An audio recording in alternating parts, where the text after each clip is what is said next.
Très bien, les amis, bon vendredi. Vous avez survécu à une autre semaine.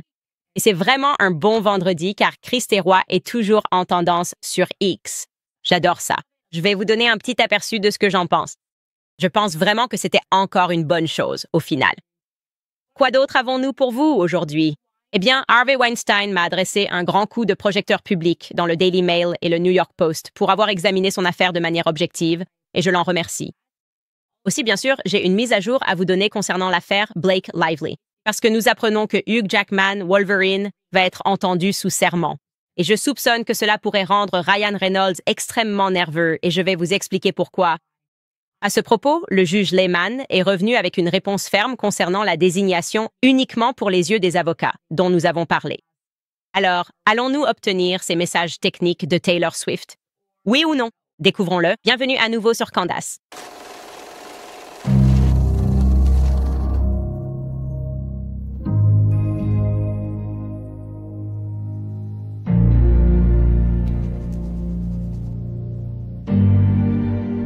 D'accord, je veux le dire tout de suite. Pour une raison quelconque, chaque fois que j'essaye de dire Hugh Jackman, je dis toujours Hugh Hefner.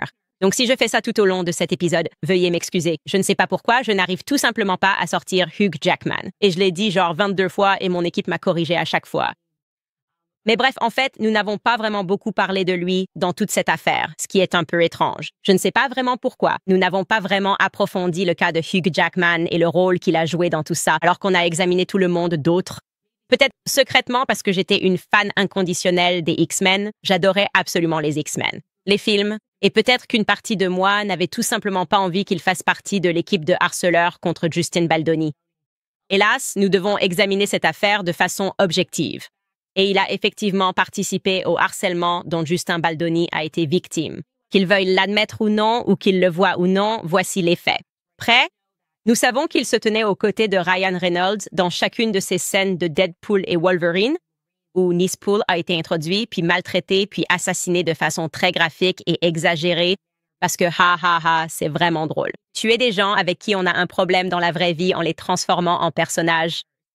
Il est donc hautement improbable que Hugh Jackman n'ait pas été au moins conscient au minimum, de la raison pour laquelle son soi-disant meilleur ami Ryan Reynolds écrivait toutes ses répliques. Surtout parce que nous avons reconstitué la chronologie et nous vous avons montré que cela n'était pas censé faire partie du tournage principal au départ. Et puis ils sont retournés faire des prises après la grève de la SAG-AFTRA. Et quelqu'un avait admis qu'ils avaient tourné toutes ces scènes de dog pool. J'ai dit dog poo, ça aussi, le tournage de la piscine pour chiens à la toute fin du film. Donc c'est intéressant, c'est très intéressant. Hugh aurait su exactement ce que son meilleur ami pensait, surtout parce que cela ne faisait pas partie de l'intrigue principale du film. Hugh Jackman était aussi dans ce qui est maintenant tristement célèbre pour son côté gênant.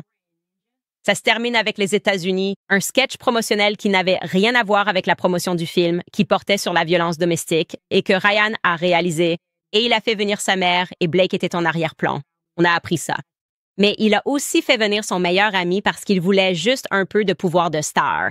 Et quand tu essaies vraiment de façon évidente d'être un tyran de lycée, tu veux dire « Nous, on est les cools et toi, tu n'es rien ». Et quelle meilleure façon de le mettre mal à l'aise que de promouvoir son film. Son film étant celui de Justin Baldoni et faire venir une star pour se moquer de lui. Et donc, Hugh Hefner jouait son propre rôle, le soi-disant meilleur ami de Ryan, pendant qu'il parlait à Brandon Sklenar. Et Brandon Sklenar est bien sûr censé représenter Justin Baldoni. Écoutons 20 secondes de ce clip juste pour vous rafraîchir la mémoire sur ce qu'a dit exactement Hugh Hefner. Non. Ce n'est pas tous les jours qu'un homme a l'occasion d'interviewer l'amoureuse de la femme de son meilleur ami. Et le gars essaie de remplacer Ryan en tant que mari et moi en tant que son meilleur ami. Putain de merde. Mais qu'est-ce que tu fous à embêter la femme de mon meilleur ami? Monsieur, je n'ai aucune idée de ce qui se passe aujourd'hui. Et donc, je veux aussi vous rappeler que Hugh Hefner est ensuite apparu à la première de It Ends With US. La première, encore une fois, ce n'est pas son film. C'est un peu bizarre qu'il foule le tapis rouge avec eux. Il sait évidemment ce qui se passe. De quoi aurait pu parler cette conversation sur le chemin de la première? Alors qu'ils ont fait venir Justin Baldoni très tôt et l'ont ensuite enfermé au sous-sol. Encore une fois, tout cela n'était destiné qu'à être une démonstration de pouvoir. Et Hugh Jackman a joué un rôle là-dedans. Oui, il l'a fait. Donc, il était l'un des dragons anonymes, si l'on peut dire, dans toute cette histoire. Et il semble qu'en échange, il soit récompensé pour sa contribution par une déposition. Très bien. Regardez ce titre. Vous pouvez voir le Daily Mail. Il est écrit « Nouveau rebondissement surprenant dans la bataille judiciaire entre Blake Lively et Justine Baldoni alors que Hugh Jackman est entraîné dans la saga. » Et ensuite, on nous dit que, selon une source, Hugh Jackman va être entendu avant le procès parce que l'équipe juridique de Baldoni veut avoir une vision complète du comportement de Reynolds pendant la période où It Ends With Us était en tournage. Un informateur a également déclaré au Mail, je cite, « Il sera entendu si cela va jusqu'au procès. Il n'y a aucun moyen qu'il ne le soit pas. L'équipe juridique de Baldoni fait tout ce qu'il faut pour obtenir une vision complète du comportement de Ryan. Pendant la période où It Ends With Us a été tourné. En tant que bon ami de Ryan qui a joué dans le film et a été avec Blake et Ryan à de nombreuses reprises en privé pendant cette période, sa déposition sera probablement cruciale. Il ne laisse rien au hasard. Maintenant, je vais vous expliquer pourquoi. Je trouve cela intéressant car j'ai beaucoup de questions sur les bromances de Ryan Reynolds, ses différentes bromances au fil des années. Nous avons parlé de lui et de Jake Gyllenhaal. Et évidemment, c'est une bromance qui a été très largement exposée au public. Le fait que Ryan mette constamment en avant ses bromances en public est quelque chose que je trouve assez étrange, non? Surtout parce que c'est un homme de 48 ans, Ryan Reynolds. Il a 4 enfants. Et il semble consacrer beaucoup de temps et de ressources, y compris financières, à essayer de convaincre le public que ses bromances sont parfaitement normales. Et en fait, on ne lui demande pas vraiment de nous convaincre. Je veux dire, je n'ai pas besoin qu'on me convainque que des mecs peuvent traîner ensemble. Mais lui, il a l'air de penser qu'il doit faire cet effort. Donc, il est là, à dire, il n'y a rien de bizarre ici. Rien n'est bizarre! Les bromances sont tellement normales. Je veux dire, c'est notoirement la raison pour laquelle il a pris l'avion. Lise Plank, la partenaire de podcast de Justin Baldoni, il l'a fait venir jusqu'au Royaume-Uni, apparemment, pour qu'elle apporte son témoignage d'experte sur le sujet. Les bromances, c'est totalement cool, non? C'est tout à fait acceptable. Souvenez-vous, voici ce qu'elle a dit à ce sujet dans son documentaire sur Wrexham. La définition du mot bromance, c'est simplement une relation platonique entre deux hommes. Il n'existe pas d'équivalent féminin au terme bromance. L'équivalent féminin, c'est simplement ami. Et donc, le fait qu'on ait besoin d'un mot pour décrire deux hommes qui vont dîner ensemble, je trouve ça très révélateur sur ce que les hommes sont autorisés ou non à faire et sur l'autocensure qui existe dans leur relation avec d'autres hommes. Cependant, la bromance est presque comme une permission pour les hommes de se rapprocher et de se montrer de l'affection parce que c'est un peu une blague. Alors, je vais poser la question. Qui, là dehors, avait besoin qu'on lui explique ça? Genre, qui avait besoin qu'on justifie ça, qu'on fasse venir un expert pour te dire que des mecs peuvent aller dîner ensemble et que c'est totalement normal? C'est étrange qu'ils essaient sans cesse de nous répéter ça. Et il joue toujours ce rôle où il fait beaucoup de blagues sur les gays et essaye de normaliser tout ça, toutes ces blagues, mais personne ne lui demande vraiment de le faire. Ni la communauté gay, ni la communauté hétérosexuelle. Et c'est pour ça que c'est intéressant parce que, en ce qui concerne Hugh Jackman, au cas où vous ne le sauriez pas, il a récemment divorcé de sa femme après 27 ans de mariage. Elle s'appelle Deborah Lee Furness. 27 ans, c'est vraiment très long pour un mariage. Ils ont annoncé leur séparation au public en septembre 2023. Pour vous situer sur une chronologie, cela s'est produit en plein tournage principal de Deadpool et Wolverine, qui a été brusquement interrompu. En ce mois de septembre, à cause de la grève de la SAG-AFTRA. La grève a commencé en juin, il me semble, et en septembre, Hugh Jackman annonce qu'il se sépare de sa femme. Maintenant, factuellement parlant, sans aucun jugement de ma part, mais Hugh Jackman a été poursuivi par des rumeurs d'homosexualité tout au long de sa carrière. Cela a été spéculé pour de nombreuses raisons, certaines justifiées, d'autres non.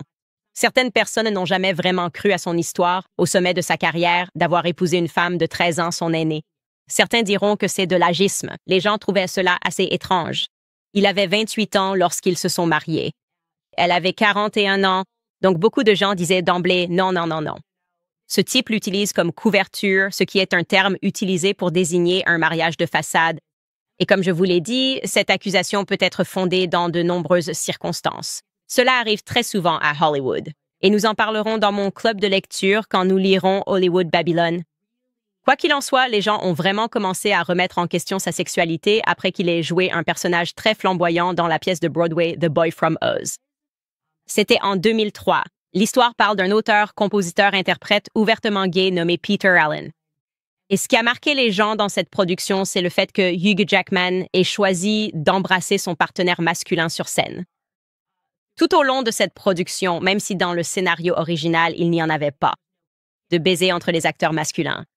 Donc cela a été ajouté un peu gratuitement, ce qui me fait espérer qu'il y avait un coordinateur d'intimité. C'est tout ce que je peux dire, non? Bref, voici un petit extrait de cette pièce.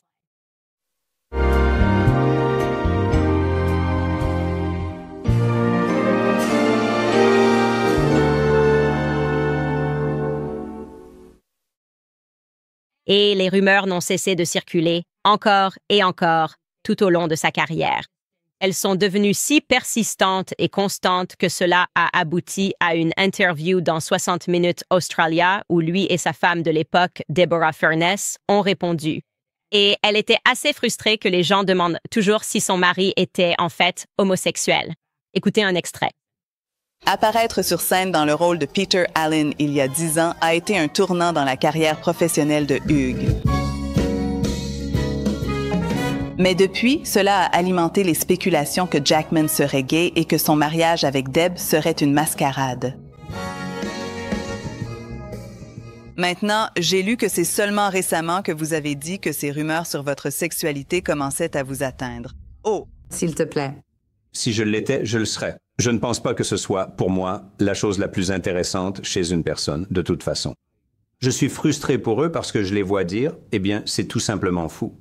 Mais c'est tout simplement faux. C'est comme si c'était un mensonge. C'est juste l'essentiel, donc c'est tout simplement offensant. S'il était gay, très bien, il dirait qu'il est gay. C'est devenu tellement absurde qu'ils disent que c'est stupide et que c'est ennuyeux parce que ce n'est pas vrai. En tant qu'acteur, vous ne pouvez pas chanter ni danser. Ouais. Et soyez honnête. Droite. Eh bien, vous savez, c'est tout simplement ridicule. Bon, malgré leurs protestations, les rumeurs n'ont pas vraiment cessé. Et cela n'a pas été aidé récemment, lorsqu'il y a eu un placement de relations publiques très évident concernant sa soi-disant nouvelle relation, d'accord? Immédiatement après son divorce, des rumeurs ont été lancées dans la presse. Je vous le dis, c'est une équipe de relations publiques qui fait ça, selon lesquelles il sortait avec sa co-vedette, Sutton Foster. C'est la co-vedette d'une autre comédie musicale de Broadway à laquelle il participe. Cela s'appelle The Music Man. Et je vais vous dire où ça devient bizarre. Alors, ils ont immédiatement commencé à lancer cette rumeur du genre, eh bien, peut-être qu'il a divorcé parce qu'il est en couple avec Sutton Foster. Mais ensuite, il a organisé une séance photo de paparazzi avec le magazine People, une photo exclusive de paparazzi dans People Magazine. De lui et Sutton Foster marchant main dans la rue afin qu'ils puissent confirmer publiquement les rumeurs selon lesquelles ils sortaient ensemble. Je ne plaisante pas. Donc c'est là qu'on voit exclusif Hugh Jackman et Sutton Foster main dans la main pour un dîner en amoureux. Et puis vous pouvez voir People, les photos de People, photos exclusives de People. Les voilà. C'est un peu genre le couple parfait, je ne sais pas, comme si je marchais tenant la main de mon mari en la regardant. Celle-là me tue vraiment. Cette photo juste ici où ils se regardent dans les yeux en souriant et ils sont tous les deux parfaitement habillés et ils descendent la rue. Je pense que dans la plupart des cas, quand tu sors avec quelqu'un et que tu lui tiens la main ou que tu es marié et que tu lui tiens la main, tu vas juste avoir une tête bizarre, non? Tu vois ce que je veux dire? Tu te dis « j'aime bien ». En sortant de la voiture, probablement, vous êtes en train de vous disputer. Tu as vraiment quelque chose dans l'œil et les gens se demandent ce qui se passe. Mais eux, ils sont parfaitement glamour en sortant de ce restaurant. Et donc, d'autres médias ont même souligné que c'était clairement une séance photo mise en scène. C'était fait dans le but de rendre leur relation publique de façon spectaculaire. Et puis, 36 heures plus tard, ils ont de nouveau été photographiés, riant et souriant lors d'une promenade matinale à Los Angeles, ce qui est l'un des faux clichés paparazzi préférés. Comme on les a encore surpris en train de se promener. Capturés et diffusés par le même magazine. People Magazine semble toujours être là pour eux. C'est probablement le lien avec les agents de relations publiques de chacun d'eux. Et il sourit en regardant droit vers l'appareil photo lors de cette promenade soi-disant naturelle. D'accord, donc ma question serait simplement, si vous êtes dans une vraie relation, pourquoi auriez-vous besoin de faire ça? Pourquoi faudrait-il que vos agents de relations publiques choisissent de vous faire surprendre, tenir la main de quelqu'un et sourire parfaitement? Je trouve ça un peu étrange. Bref, revenons à Hugh Jackman et Ryan Reynolds. À l'époque, ils étaient dans cette bromance. Il se sépare de sa femme. Et on se demande si ce n'est pas aussi en partie la raison pour laquelle l'équipe de Blake insiste autant pour obtenir cette décision AEO. Oui, ils veulent que le juge accepte une désignation uniquement pour les yeux des avocats, afin de protéger, comme ils le disent, des informations hautement confidentielles qui pourraient détruire des carrières. Des personnes tierces impliquées. D'accord, donc tierces parties, c'est-à-dire qu'elles ne sont pas mentionnées dans ce procès en tant que plaignants ou défendeurs, mais ce sont des tiers. Et elles vont être entendues en déposition et nous allons pouvoir assigner certaines informations. Et ils disent, il nous faut cette désignation AEO. Parce que leur carrière serait ruinée si le public découvrait quelque chose à leur sujet. Cela pousse vraiment à se demander quelle vérité pourrait être si toxique pour la carrière de quelqu'un que, si elle était révélée, tout serait fini. Il faudrait forcément que, d'une manière ou d'une autre, cette personne soit une fraude, non? D'une manière ou d'une autre, cette personne est une fraude. Donc, que ce soit la façon dont ils présentent publiquement leur sexualité ou la façon dont ils présentent leur image, à la manière de Taylor Swift, je suis une gentille fille. Et puis on découvre qu'en réalité, c'est une fille vraiment méchante. Ce serait désastreux pour sa carrière, non? Parce que tu te demanderais, qui es-tu vraiment? Tu t'investis dans ces personnes parce que tu penses qu'elles te disent la vérité et tu serais tout simplement choqué d'apprendre le contraire. Alors je vais te dire, le juge Lehman a pris une décision concernant cette désignation. Maintenant, pour vous rappeler brièvement, ce qu'il voulait, c'était essentiellement retirer au juge le pouvoir de décider quel document devait être déclaré. AEO, c'est-à-dire uniquement pour les yeux des avocats. Donc, l'équipe de Blake Lively disait « Nous voulons pouvoir décider nous-mêmes, en tant qu'avocats, que ce message texte entre Taylor et Blake Lively est AEO, ce qui signifie que seuls les avocats peuvent le voir, personne d'autre. Et nous n'avons pas besoin d'aller dans le bureau du juge pour régler ça avec l'autre partie. C'est comme, si on dit que ça l'est, vous devez simplement nous faire confiance. En gros, ils deviennent leur propre juge. Et évidemment, l'équipe de Blake et Justin Baldoni a dit « Non, nous ne voulons pas ça. Nous voulons simplement que ce soit un accord de confidentialité à portée limitée. Et l'ordonnance de protection standard du tribunal devrait suffire. » Eh bien, le juge Lehman est revenu avec une décision autorisant un AEO limité, ce qui, je pense, correspond exactement à ce que l'équipe de Justin Baldoni demandait. Ce n'est certainement pas ce que voulait l'équipe de Blake, car le juge restera impliqué. Si les avocats ne sont pas d'accord sur cette désignation, ils devront alors s'adresser au juge. Et ils devront s'affronter et argumenter que cela ne mérite pas d'être réservé aux seuls avocats et que c'est pertinent pour leur dossier. Nous allons donc examiner cette ordonnance. Voici les 4 points sur lesquels le juge s'exprime dans le cadre d'une portée limitée. Ils seront autorisés à marquer « réservé aux avocats », à condition que les 2 avocats soient d'accord.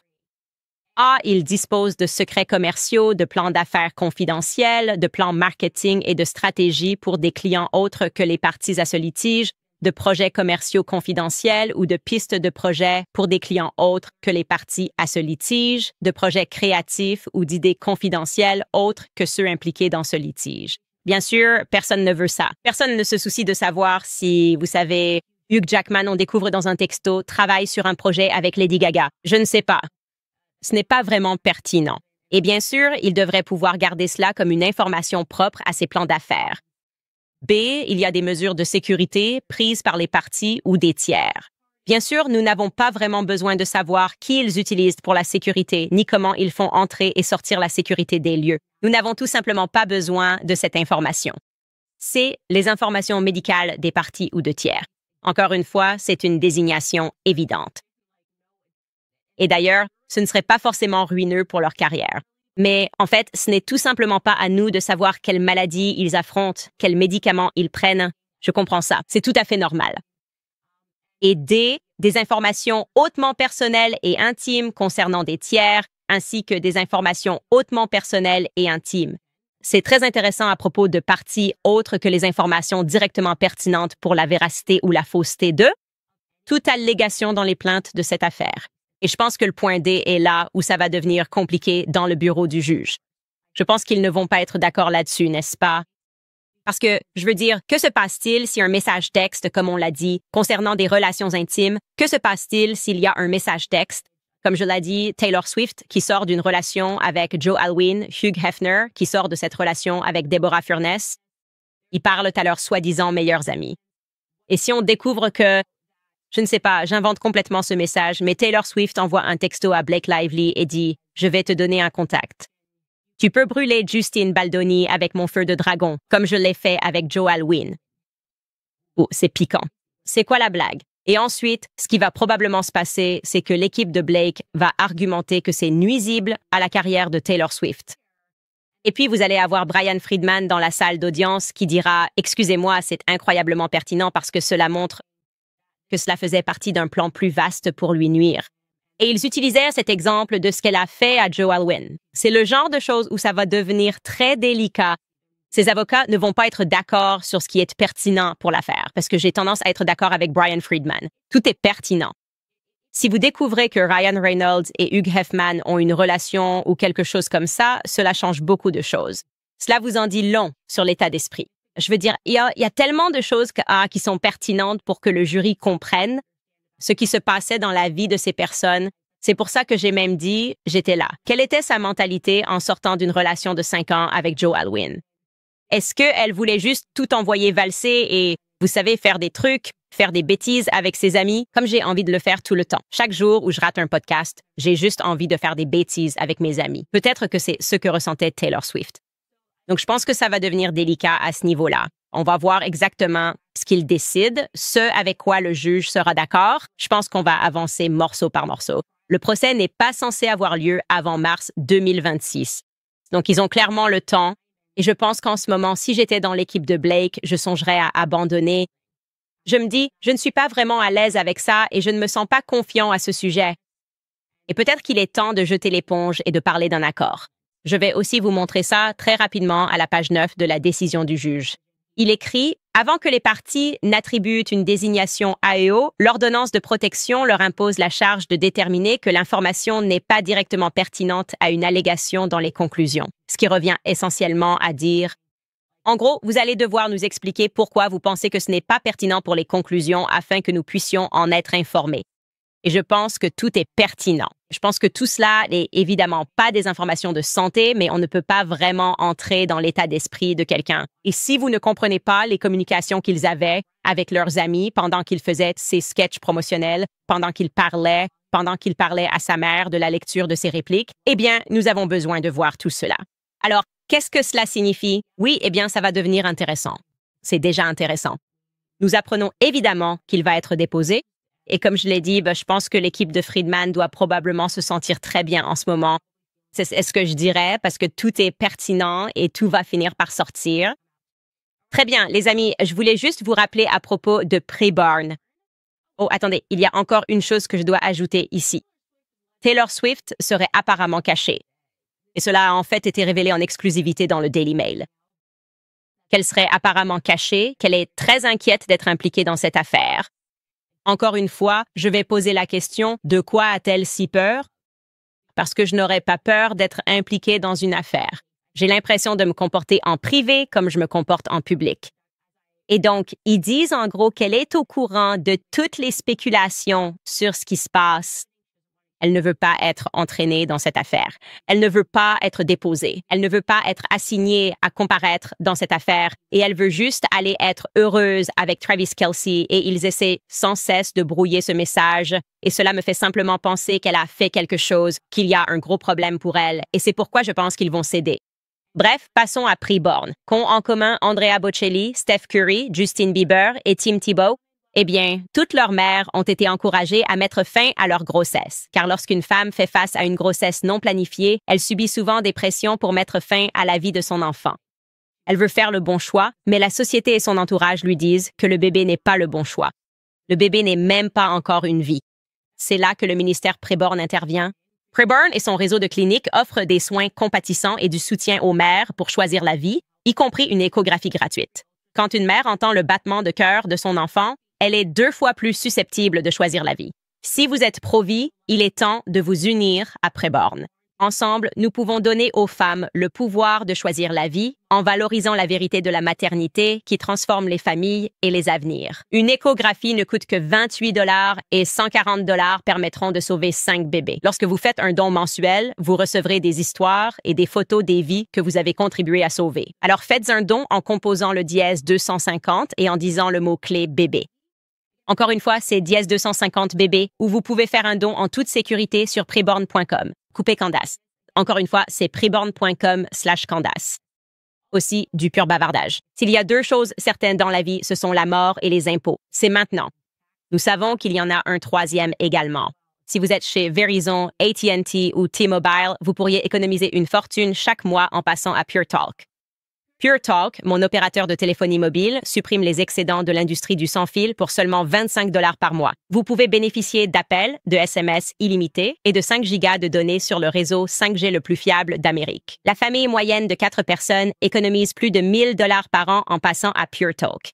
C'est de l'argent réel qui revient dans votre poche. Avec l'équipe du service client Pure Talk aux États-Unis, vous pouvez changer d'opérateur sans souci en 10 minutes. Gardez votre téléphone et numéro maintenant sur puretalk.com. /Owens pour effectuer le changement et vous économiserez 50% supplémentaires sur votre premier mois. Encore une fois, c'est puretalk.com /Owens pour commencer à économiser dès aujourd'hui. Pure Talk, le sans-fil par des Américains pour des Américains. Bon, alors c'est vraiment, vraiment drôle.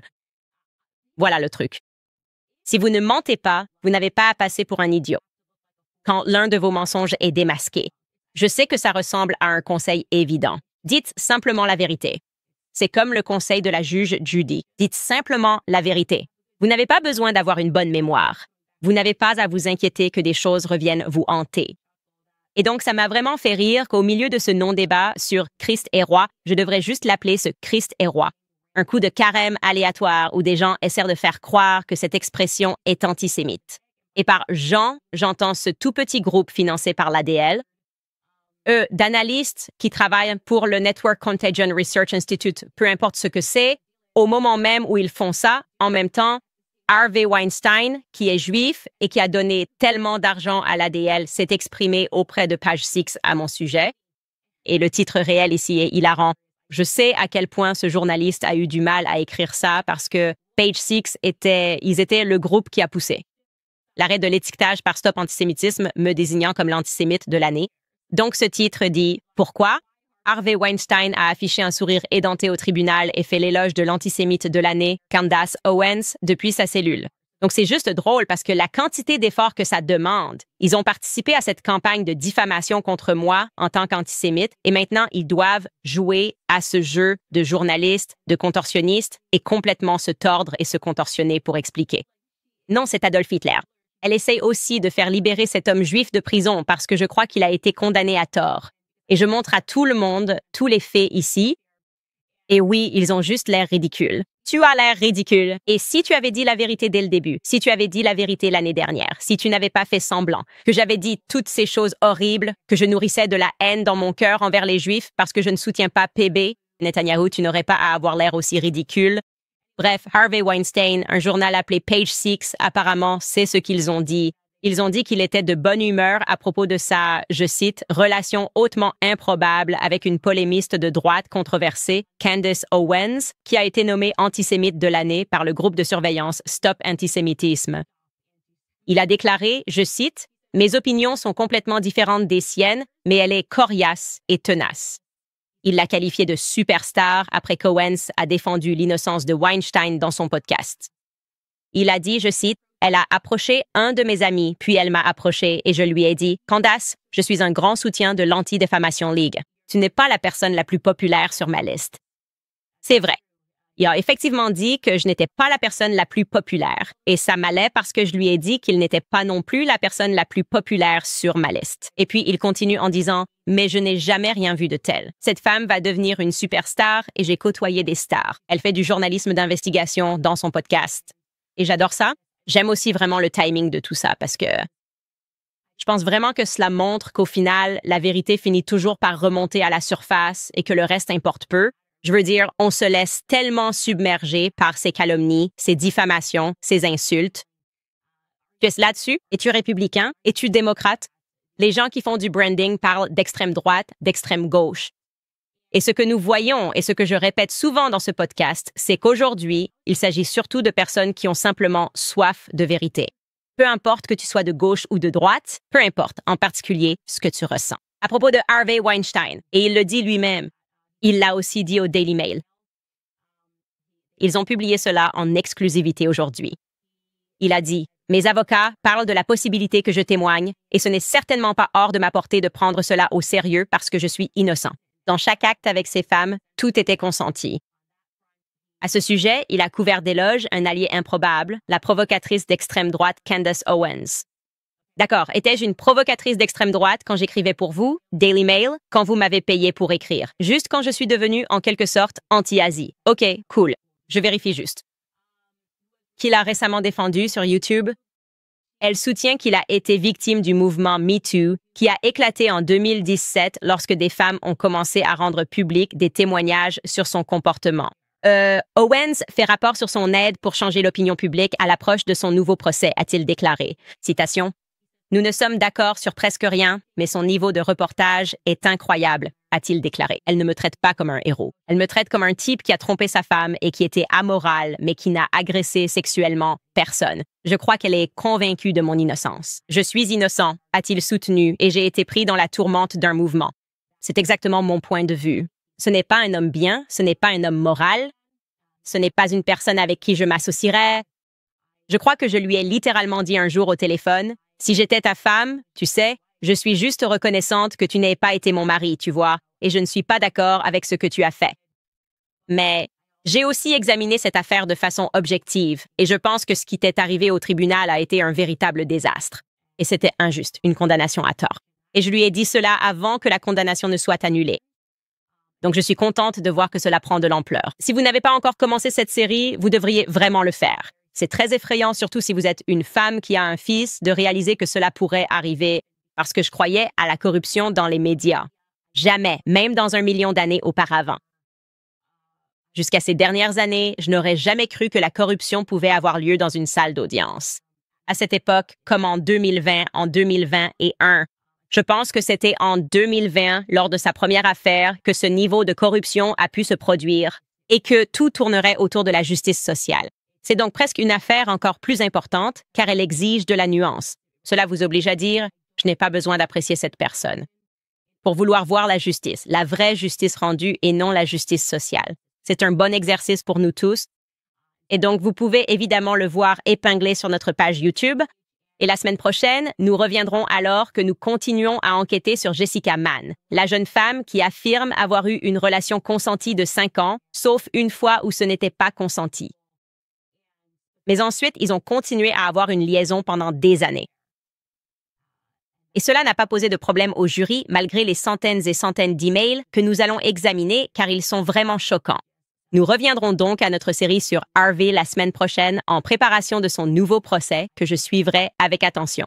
Parce que je tiens vraiment à ce que les personnes qui sont condamnées le soient pour ce qu'elles ont réellement fait et non pour ce que les gens disent avoir ressenti. Très bien, les amis, je veux vous rappeler qu'il n'est jamais trop tard pour continuer à adopter des changements positifs dans votre vie, si vous êtes prêts à maintenir la dynamique du nouvelle année, nouveau mois. Ne cherchez pas plus loin que Nimi Skincare, des formules douces aux soins luxueux. Nimi propose tout ce dont vous avez besoin pour garder une peau éclatante. En ce moment, avec le code Candice10 lors du paiement, vous obtenez 10% de réduction sur votre commande. Que vous preniez soin de vous ou fassiez une surprise à un proche, c'est le moment idéal pour essayer les soins Nimi à un excellent prix. Nimi Skincare n'est pas simplement une autre marque de beauté. C'est une célébration de la foi, de la famille et de la liberté fabriquée aux États-Unis. Donc, si vous cherchez quelque chose de particulièrement doux, les formules propres et sans parfum de Nimi sont idéales. Peau sensible et personnes recherchant une approche pure des soins personnels. Alors, utilisez le code Candice10 dès aujourd'hui sur nemiskincare.com. C'est nimiskincare.com. Code promo Candice10 et vous économiserez 10% sur votre achat. Offrez-vous ou offrez à quelqu'un de spécial le cadeau d'une peau éclatante et rafraîchie et conservez cette sensation de fraîcheur jusqu'en 2025. C'est nemiskincare.com. Code promo Candice10. D'accord. Concernant l'affaire Crisis King, vous savez, j'ai un point de vue différent sur la situation de Justin Bieber. Tout est en train de se passer en ce moment. Je pense vraiment que, je ne sais pas, je crois que les gens ressentent davantage le Christ en ce moment. Je pense aussi que le mal est démasqué plus rapidement que d'habitude. Comme cela a été prouvé hier, je n'ai même pas vraiment répondu à Jordan Peterson, à part regarder les réponses quand il a lancé cette attaque hideuse contre moi. Je n'ai rien fait à à Jordan Peterson. Je ne pense pas avoir fait quoi que ce soit qui justifie qu'il dise cela, Et je pense que la plupart des gens ont vu cela pour ce que c'était. Vous savez, une attaque contre mon caractère sponsorisée par l'ADL. 1 an après la première attaque inutile de Crisis King. Et il y a quelque chose que les gens ressentent, c'est que, d'accord, nous luttons contre des démons, mais ces démons commencent vraiment à sortir à la lumière. Et c'est exactement ce que j'ai ressenti. J'ai fait plusieurs épisodes concernant Justin Bieber et les gens. Je le vois de façon tellement évidente et je ne pense pas que les autres le voient, mais l'insistance sur le fait que lorsque Justin Bieber a quitté Hollywood, ce qu'il a fait, il a vendu l'intégralité de son catalogue. Je crois que c'était pour 200 millions de dollars. Et comme vous pouvez le voir, il essaie de se retirer d'Hollywood. Hollywood se rapproche de lui et essaie de convaincre les gens qu'il est fou, qu'il n'a plus d'argent, que sa femme dépense tout son argent, qu'il se drogue. Et je pense que c'est une attaque démoniaque. Je le pense vraiment. En fait, je pense que c'est tout le contraire. Je pense que lorsque tu fondes une famille, cela te rapproche du Seigneur. Parce que tu te demandes simplement, comment est-ce que je veux que mes enfants grandissent dans cette vie? Et puis, il repense à ce qu'il a vécu. Il repense à la fête de Didi. Il repense à quel point il était jeune et il n'arrive pas à croire que Hollywood ait permis que cela lui arrive. Je pense qu'en réalité, il commence à y voir plus clair. Donc hier, tout le monde paniquait à propos de ce post qu'il a mis sur Instagram et faisait semblant de croire que cela signifiait que il était en train de faire une sorte de crise. Et moi, je me dis, qu'est-ce qu'il y a là-dedans qui pourrait faire penser à quelqu'un qui fait une crise? Je vais vous le lire. Il a écrit « Des gens m'ont dit toute ma vie, je cite, « Wow, Justin, tu le mérites. » Et moi, personnellement, je me suis toujours sentie indigne, comme si j'étais un imposteur. Comme quand les gens me disaient que je méritais quelque chose, ça me faisait me sentir sournois, genre mince, s'ils connaissaient mes pensées, à quel point je suis critique, à quel point je suis vraiment égoïste, ils ne diraient pas ça. Je dis tout ça pour dire que si vous vous sentez sournois, bienvenue au club. Je me sens clairement incompétent et pas à la hauteur la plupart du temps. Et beaucoup de bruit pour rien, ils disent « Oh, il fait une sorte de crise ». Je me dis, non, en fait, ce qu'on voit souvent, c'est que lorsque les gens surmontent leurs différentes addictions, et Justin Bieber a parlé des siennes, quand les gens se tournent vers le Christ, ils passent par là.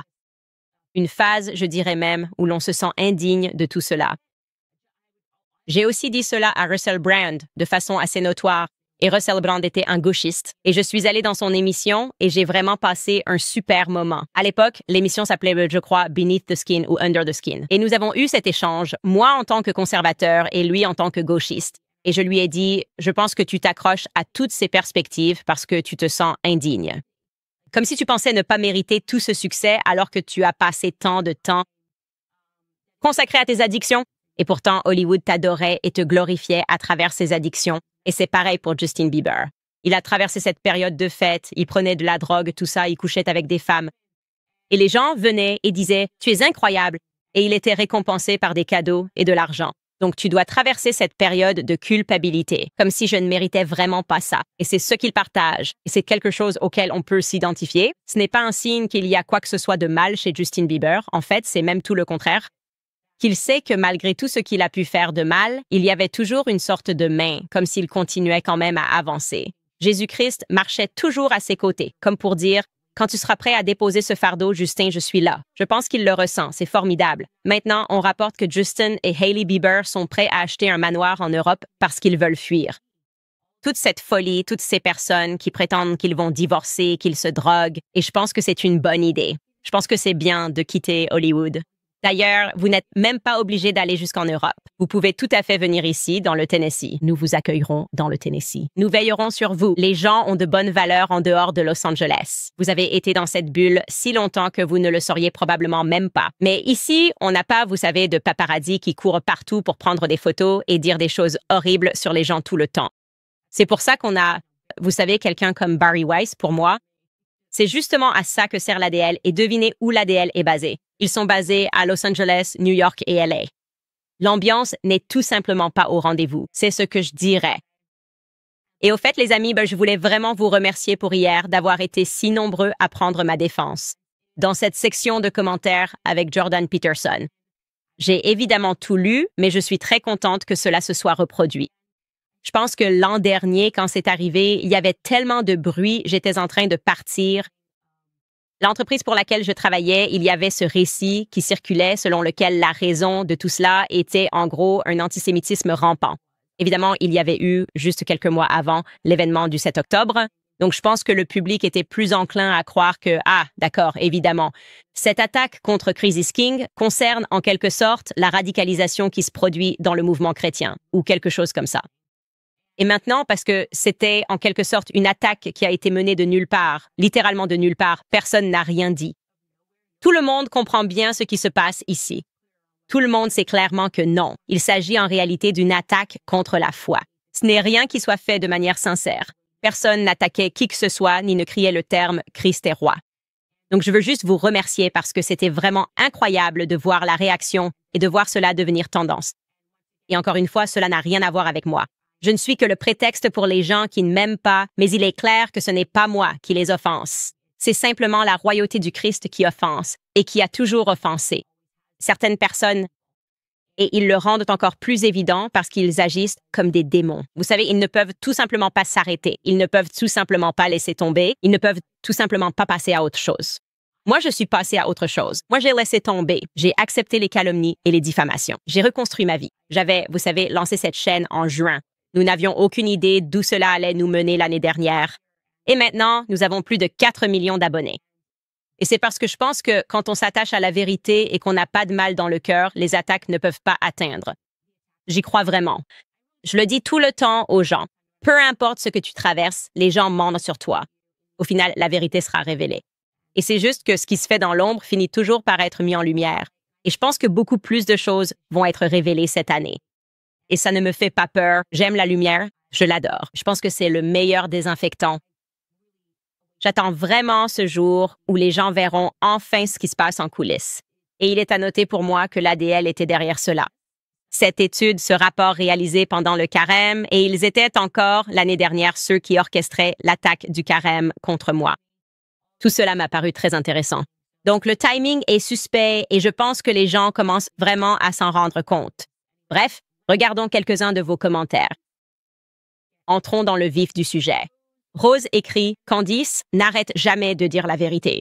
Le Christ est roi. Voici un don pour ta série sur Weinstein au lieu de ton débat avec The Daily Wire. » Oui, merci beaucoup.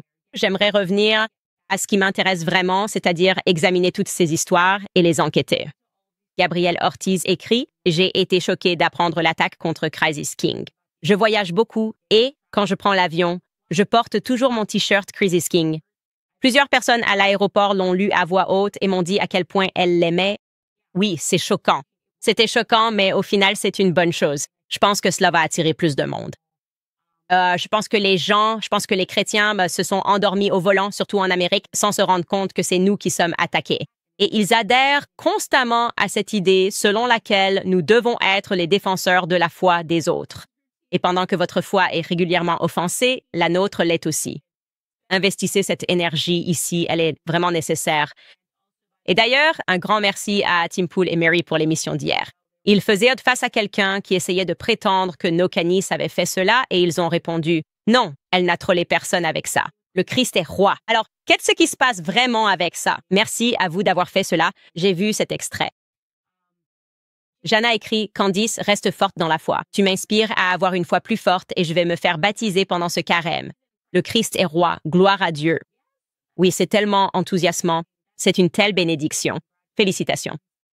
Et vous le ressentez parce que j'ai évidemment été baptisée l'année dernière et c'était tout simplement le jour le plus spécial, l'un des jours les plus spéciaux de ma vie, vraiment.